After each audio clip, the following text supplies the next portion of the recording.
নমস্কার, গল্প সন্ধানীর আসরে শ্রোতা বন্ধুকে স্বাগত। আশা করি আপনারা সবাই ভালো আছেন। আজকে আমি যে গল্পটা পড়ব সেটা হচ্ছে রবীন্দ্রনাথ ঠাকুরের লেখা গল্প দুর্বুদ্ধি। গল্প পাঠ ভালো লাগলে আমার চ্যানেল গল্প সন্ধানীকে আপনারা সাবস্ক্রাইব করবেন আর লাইক, কমেন্ট ও শেয়ার করবেন। শুরু করছি আজকের গল্প দুর্বুদ্ধি। ভিটা ছাড়িতে হইল, কেমন করিয়া তাহা খোলসা করিয়া বলিব না, আভাস দিব মাত্র। আমি পাড়া গাঁয়ে নেটিভ ডাক্তার, পুলিশের থানার সম্মুখে আমার বাড়ি। যমরাজের সহিত আমার যে পরিমাণ আনুগত্য ছিল, দারোগাবাবুর সহিত তাহা অপেক্ষা কম ছিল না।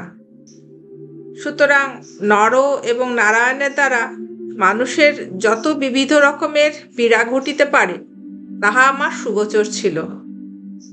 যেমন মনির দ্বারা বলয়ের এবং বলয়ের দ্বারা মনির শোভাবৃদ্ধি হয়, তেমনি আমার মধ্যস্থতায় দারোগার এবং দারোগার মধ্যস্থতায় আমার উত্তরোত্তর আর্থিক শ্রীবৃদ্ধি ঘটিতেছিল। এই সকল ঘনিষ্ঠ কারণে হাল নিয়মের কৃতবিদ্য দারোগা ললিত চক্রবর্তীর সঙ্গে আমার একটু বিশেষ বন্ধুত্ব ছিল। আর একটি অরক্ষণীয় আত্মীয়া কন্যার সহিত বিবাহের জন্য মাঝে মাঝে অনুরোধ করিয়া আমাকেও প্রায় তিনি অরক্ষণীয় করিয়া তুলিয়াছিলেন।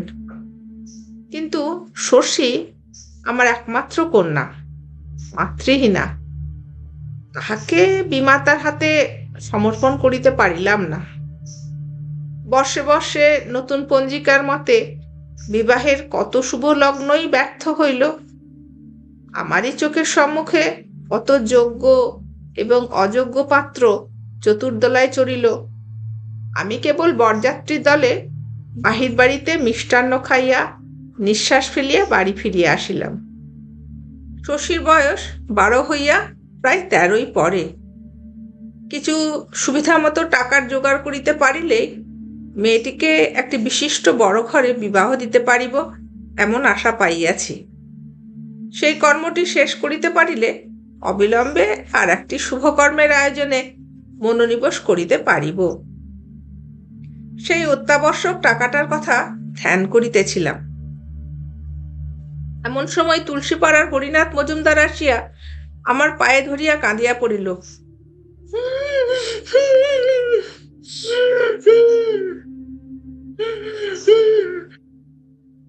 কথাটা এই, তাহার বিধবা কন্যা রাত্রে হঠাৎ মারা গিয়াছে। শত্রুপক্ষ গর্ভপাতের অপবাদ দিয়া দারোগার কাছে বেনামি পত্র লিখিয়াছে।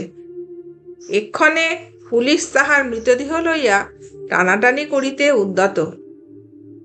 সদ্য কন্যা শোকের ওপর এত বড় অপমানের আঘাত তাহার পক্ষে অসহ্য হইয়াছে। আমি ডাক্তারও বটে, দারোগার বন্ধুও বটে, কোনো মতে উদ্ধার করিতে হইবে। লক্ষ্মী যখন ইচ্ছা করেন তখন এমনি করিয়াই কখনো সদর, কখনো খিড়কির দরজা দিয়া অনাহুত আসিয়া উপস্থিত হন। আমি ঘাড় নাড়িয়া বলিলাম, ব্যাপারটা বড় গুরুতর।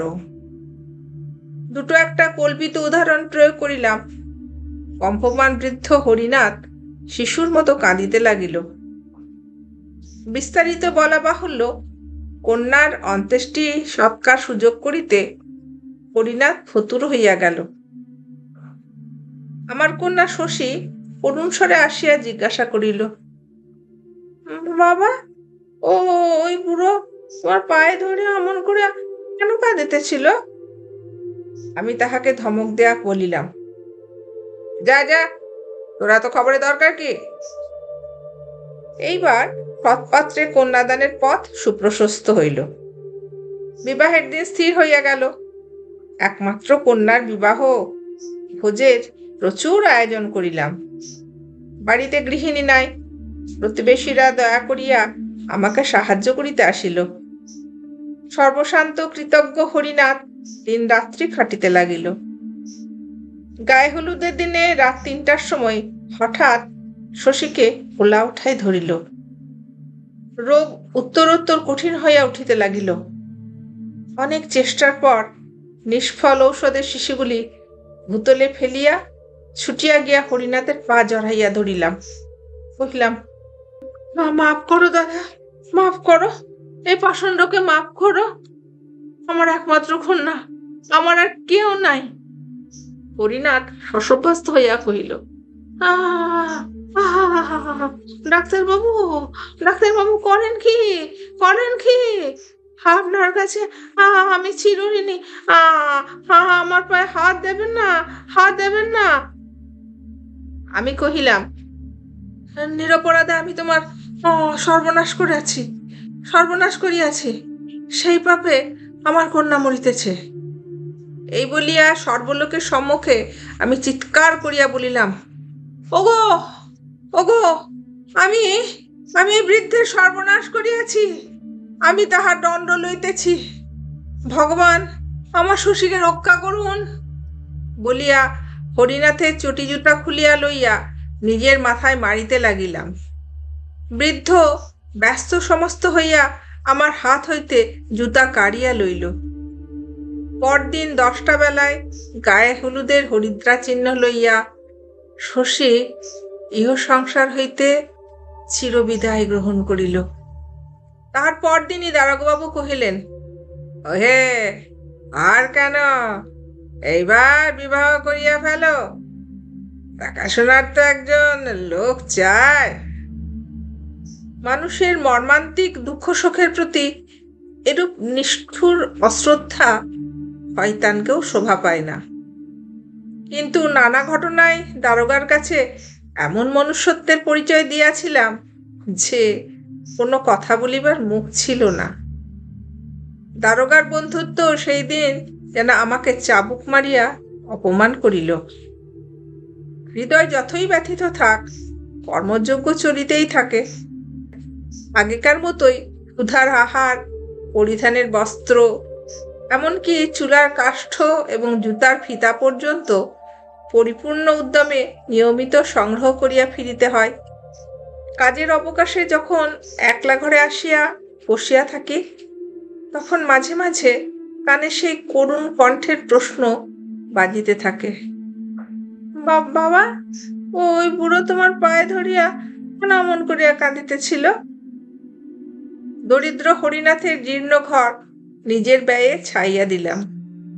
আমার দুগ্ধবতী গাভীটি তাহাকে দান করিলাম। তাহার বন্ধকি জোতজামা মহাজনের হাত হইতে উদ্ধার করিয়া দিলাম।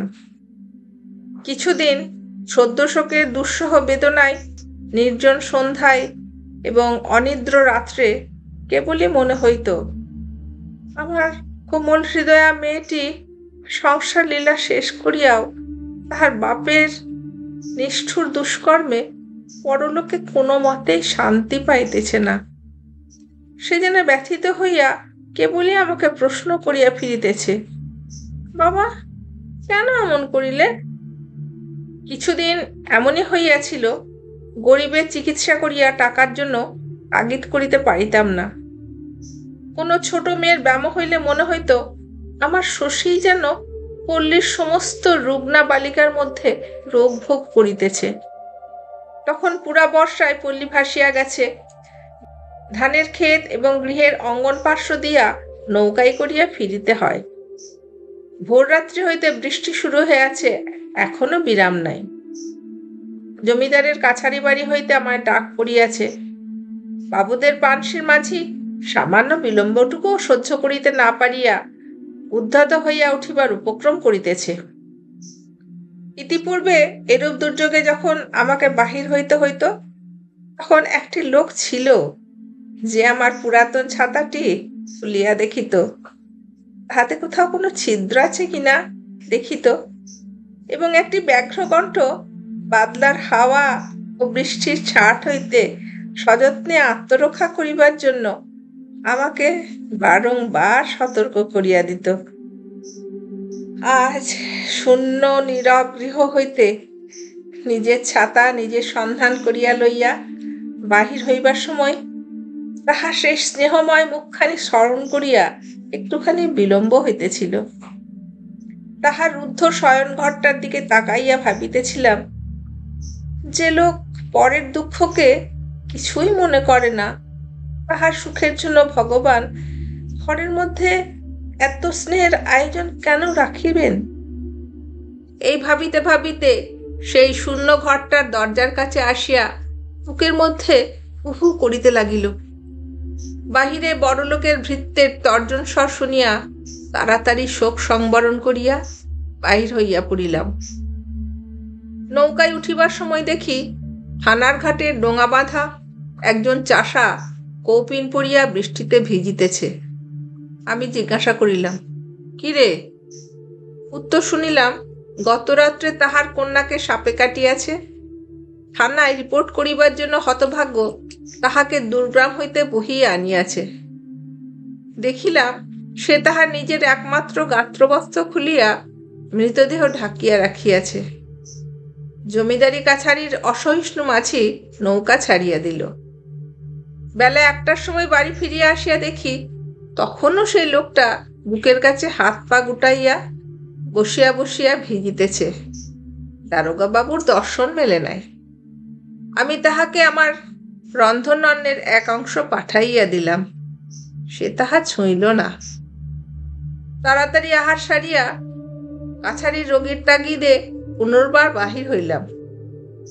সন্ধ্যার সময় বাড়ি ফিরিয়া দেখি তখনও লোকটা একেবারে অভিভূতর মতো বসিয়া আছে। কথা জিজ্ঞাসা করিলে উত্তর দিতে পারে না, মুখের দিকে তাকাইয়া থাকে। এখন তাহার কাছে এই নদী, ওই গ্রাম, ওই থানা, এই মেঘাচ্ছন্ন আর্দ্র পঙ্কিল পৃথিবীটা স্বপ্নের মতো। বারংবার প্রশ্নের দ্বারা জানিলাম, একবার একজন কনস্টেবল আসিয়া জিজ্ঞাসা করিয়াছিল তাকে কিছু আছে কিনা। সে উত্তর করিয়াছিল, সে নিতান্তই গরিব, তাহার কিছুই নাই। কনস্টেবল বলিয়া গেছে, থাক বেটা, তবে এখন বসিয়া থাক। এমন দৃশ্য পূর্বেও অনেকবার দেখিয়াছি, কখনো কিছু মনে হয় নাই। আজ কোনো মতেই সহ্য করিতে পারিলাম না। আমার শশীর করুণা গদগদ অব্যক্ত কণ্ঠ সমস্ত বাদলার আকাশ জুড়িয়া বাজিয়া উঠিল। ওই কন্যাহারা বাক্যহীন চাষার অপরিমেয় দুঃখ আমার বুকের পাঁজরগুলোকে যেন ঠেলিয়া উঠিতে লাগিল। দারোগাবাবু বেতের মোড়ায় বসিয়া আরামে গুড়গুড়ি টানিতেছিলেন। তাহার কন্যা দায়গ্রস্ত আত্মীয় মেশটি আমার প্রতি লক্ষ্য করিয়াই সম্প্রতি দেশ হইতে আসিয়াছেন। তিনি মাদুর উপর বসিয়া গল্প করিতেছিলেন। আমি একদমে ঝড়ের বেগে সেখানে উপস্থিত হইলাম। চিৎকার করিয়া বলিলাম, আপনারা মানুষ না পিশাচ? বলিয়া আমার সমস্ত দিনের উপার্জনের টাকা ঝনাত করিয়া তাহার সম্মুখে ফেলিয়া দেয়া কহিলাম, টাকা জানতেই নেন, যখন মরিবেন সঙ্গে লইয়া যাইবেন। এখন এই লোকটাকে ছুটি দেন, কন্যা সৎকার করিয়া আসুক। বহু উৎপীড়িতের অশ্রুসেচনে দারোগার সহিত ডাক্তারের যে প্রণয় বাড়িয়া উঠিয়াছিল, তাহা এই ঝড়ে ভূমিসাৎ হইয়া গেল। অনতিকাল পরে দারোগার পায়ে ধরিয়াছি, তাহার মহদাশয়তার উল্লেখ করিয়া অনেক স্তুতি এবং নিজের বুদ্ধিভ্রংশ লইয়া অনেক আত্মধিকার প্রয়োগ করিয়াছি, কিন্তু শেষটা ভিটা ছাড়িতে হইল। নমস্কার, আজকের মতো গল্প পাঠ এখানেই শেষ করলাম। সকলে ভালো থাকবেন।